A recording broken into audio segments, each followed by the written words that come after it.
Le développement durable est par essence un sujet éminemment transversal, il mobilise toute notre attention. C'est pourquoi nous avons choisi d'intervenir sur ce rapport par deux fois, mais brièvement, je vous rassure. Membre de la commission d'appel d'offres, CAO, je participe avec beaucoup d'implication aux travaux de cette instance, placée sous la présidence de Mme Nora Beroukesh. Cette commission examine avec beaucoup de sérieux les différents dossiers qui lui sont soumis tous les 15 jours. L'ambiance de travail rend possible des interventions constructives, toujours opportunes et souvent complémentaires. Ceci étant, on constate une érosion dans la présence de clauses environnementales dans l'appréciation des offres. Page 57 du rapport, on constate une baisse significative du taux des marchés prévoyant un critère DD de jugement des offres. Il passe de 36%, cela a été dit, en 2015, année de référence, à 9% en 2020. Pendant que le taux de procédure prévoyant au moins une clause DD évolue très faiblement, plus 7,4 par rapport à 2015, année de référence, mais baisse de 3,3 de 2019 à 2020.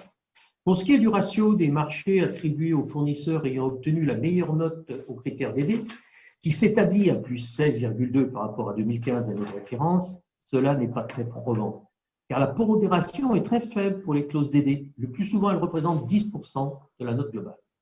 Enfin, le nombre d'agents bénéficiaires de la formation interne commande publique durable, elle ne progresse pas et reste à 94. On partait de 9 en 2014. Bref, on peut mieux faire,